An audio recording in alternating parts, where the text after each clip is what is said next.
Assalamualaikum warahmatullahi wabarakatuh. Perkenalkan nama saya Rizky Wahyudi dengan NIM 2106.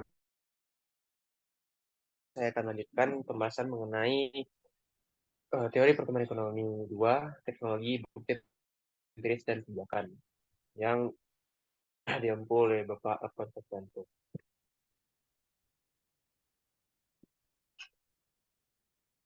Baiklah, yang pertama dengan versi dari model Solo sebagai di awal, analisis lanjutan dari bab sebelumnya di mana menyangkut tentang kekuatan-kekuatan yang mengarahkan pertumbuhan ekonomi jangka panjang.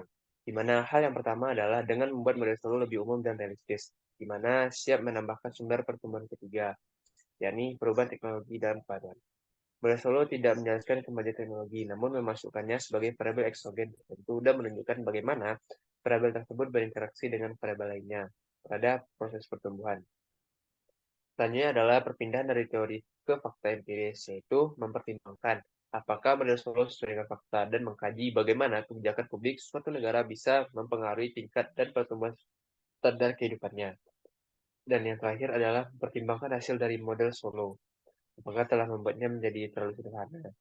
Di bagian terakhir juga, kita akan menelaah suatu set teori pertumbuhan endogen yang berusaha menjelaskan kemajuan teknologi yang pada model Solo dianggap sebagai eksogen. Baiklah, kita lanjut pada pembahasan pertama, yaitu tentang kemajuan teknologi dalam model Solo. Jauh ini, model Solo mengasumsikan hubungan yang tidak berubah antara input modal dan tenaga kerja serta output barang dan jasa. Tapi model ini dapat dimodifikasi untuk mencakup kemajuan teknologi yang merupakan variabel eksogen yang meningkatkan kemampuan masyarakat untuk berproduksi sepanjang waktu, dinamakan dengan efisiensi tenaga kerja.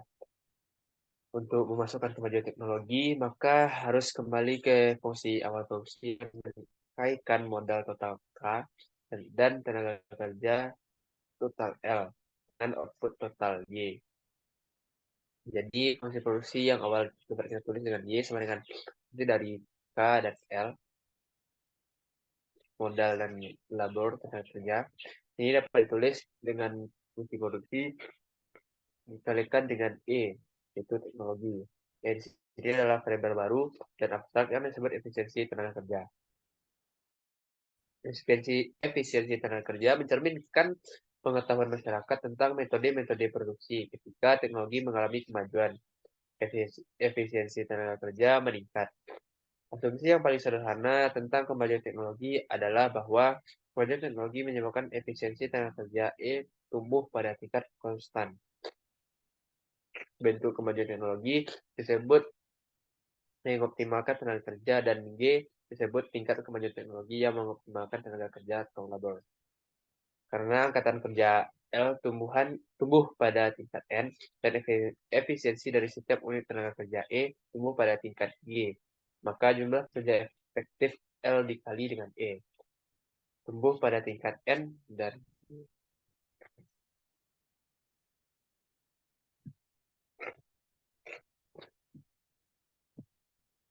kondisi mapan dengan kemajuan teknologi.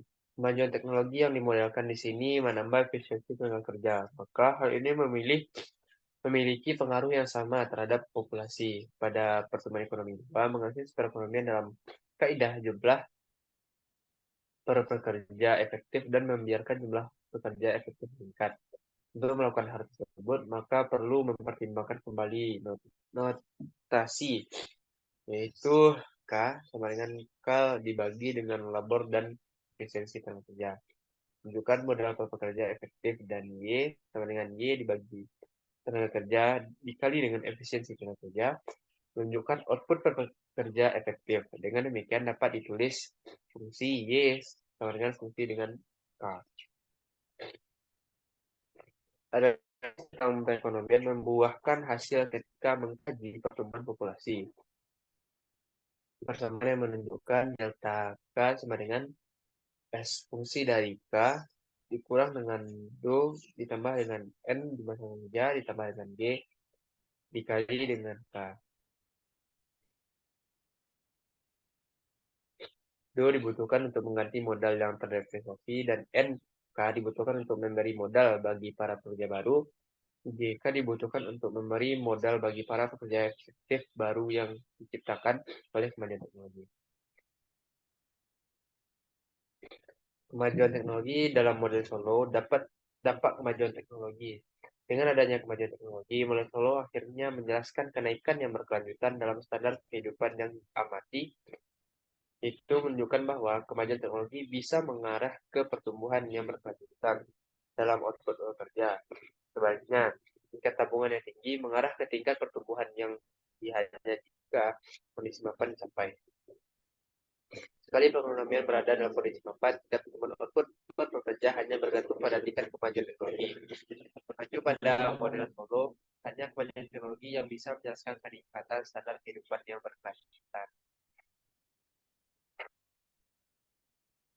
Kemajuan teknologi juga memodifikasi kriteria untuk kaidah emas. Dan modal kaidah emas didefinisikan sebagai kondisi mapan yang memaksimalkan konsumsi per pekerja efektif dengan mengikuti argumen yang sama. Dapat menunjukkan bahwa konsumsi per pekerja efektif pada kondisi mapan adalah seperti yang rumus yang ada di depan layar. Itu pada tingkat modal kaidah emas, produksi marginal modal neto (MPK) dikurang 2 sama dengan tingkat pertumbuhan output total. Kenapa ekonomi aktual mengalami pertumbuhan populasi dan kemajuan teknologi, maka harus menggunakan kriteria ini untuk mengevaluasi apakah hal itu memiliki modal yang lebih besar atau lebih kecil dari kondisi mapan kehidupan. Lanjut kita akan membahas yang kedua, teori pertumbuhan sampai data empiris pertumbuhan. Pertumbuhan yang seimbang, menurut Modelow, kemajuan teknologi menyebabkan nilai berbagai variabel meningkat secara bersamaan pada kondisi mapan. Hal ini disebut pertumbuhan yang seimbang atau growth. Prediksi model Solo tentang harga faktor dan ketetapan prediksi patut diperhatikan ketika dibandingkan dengan teori perkembangan perekonomian kapitalis Karl Marx. Marx memprediksi bahwa pengambilan modal akan menurun sepanjang waktu dan dalam hal ini akan mengarah pada krisis politik serta ekonomi. Sejarah perekonomian belum mendukung prediksi Marx, yang sebagian menjelaskan mengapa saat ini kita mempelajari teori pertumbuhan Solo dan bukan teori Marx.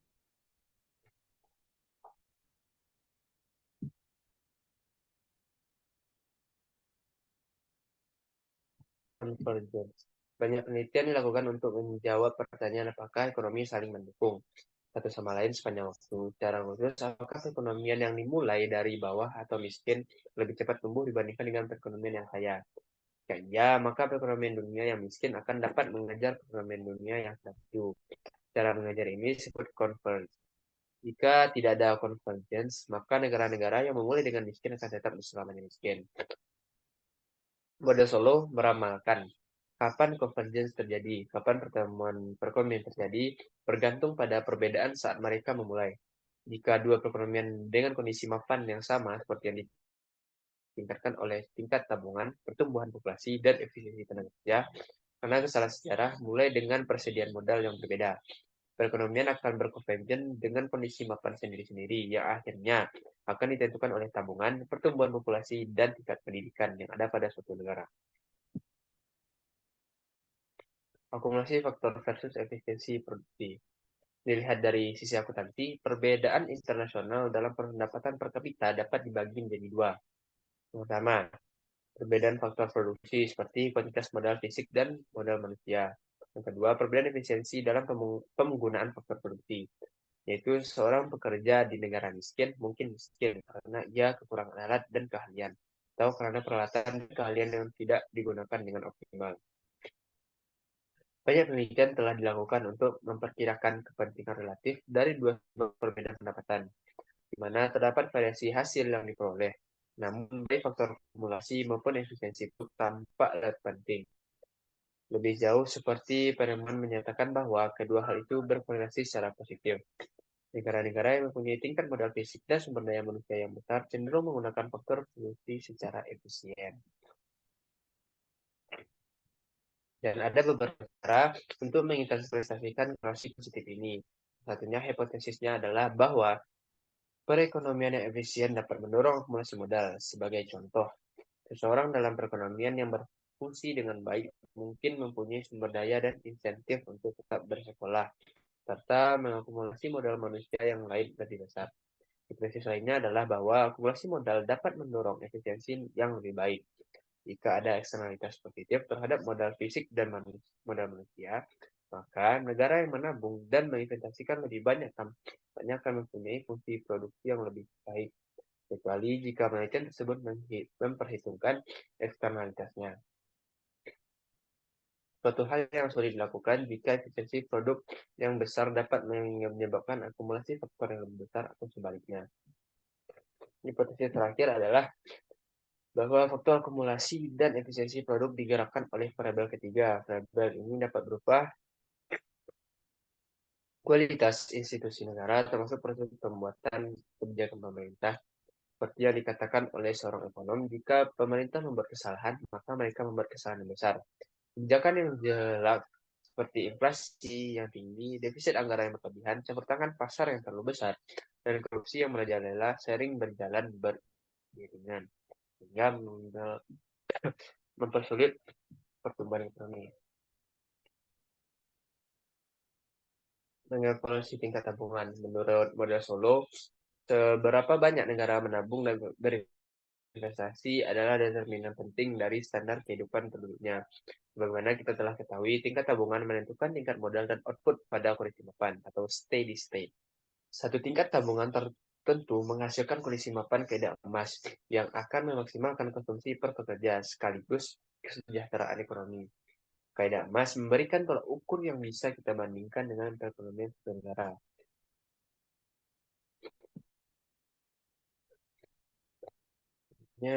Mengubah tingkat tabungan.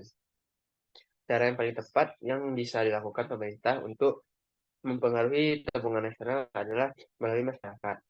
Perbedaan antara jumlah penerimaan pajak. Bila pengeluaran pemerintah melebihi penerimaannya, maka pemerintah dikatakan mengalami defisit anggaran yang menunjukkan tabungan masyarakat negatif atau defisit anggaran meningkat, tingkat bunga dan penyebabkan crowding out investasi. Turunnya persediaan modal yang diakibatkannya adalah bagian dari beban orang nasional pada generasi mendatang. Sebaliknya, jika pengeluaran pemerintah lebih kecil dari penerimaannya, dikatakan telah menjadi surplus anggaran.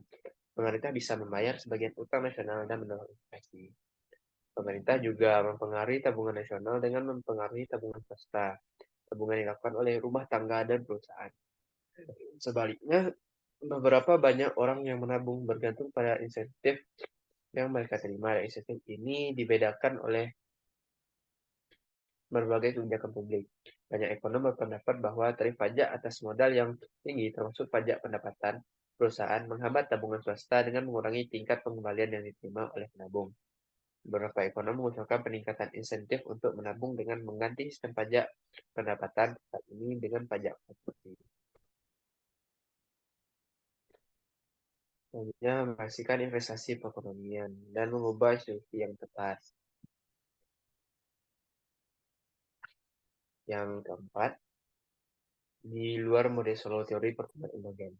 Untuk memahami sebenarnya proses pertumbuhan ekonomi, kita perlu keluar dari model Solo dan mengembangkan model-model yang menjelaskan kemajuan teknologi yang berasal dari luar. Model-model ini disebut sebagai teori pertumbuhan endogen atau endogenous growth theory karena menolak asumsi model Solo tentang perubahan teknologi yang berasal dari luar atau eksogen. Model dasar untuk menggambarkan gagasan di belakang teori pertumbuhan endogen kita mulai dengan produksi sederhana Y sama dengan A, di mana Y adalah output dan K adalah tiga modal dan A adalah konstanta yang mengukur jumlah output yang diproduksi untuk setiap unit modal. Gambar ini menunjukkan apa yang menentukan tingkat pertumbuhan output delta Y per Y. Model dua sektor. Ekonomi memiliki dua sektor yang bisa kita sebut perubahan manufaktur dan universitas riset. Perusahaan memproduksi barang dan jasa yang digunakan untuk konsumsi serta investasi dalam model fisik. Universitas memproduksi faktor-faktor produksi yang disebut ilmu pengetahuan, yang kemudian digunakan secara bebas oleh kedua sektor perekonomian diproduksi untuk universitas dan persamaan akumulasi modal, di mana U adalah bagian dari angkatan kerja di universitas, bagian dalam perusahaan manufaktur. E adalah persediaan ilmu pengetahuan yang pada kiranya menentukan efisiensi tenaga kerja. G adalah fungsi yang menunjukkan bagaimana pertumbuhan ilmu pengetahuan bergantung pada bagian angkatan kerja yang berada di universitas. Jika kita melipatkan kedua jumlah modal fisik dan jumlah pekerja efisien dan perusahaan manufaktur, maka kita melipat gandakan barang dan jasa. Baiklah, ya sekian yang dapat saya sampaikan. Terlebih dan kurang saya mohon maaf. Assalamualaikum warahmatullahi wabarakatuh.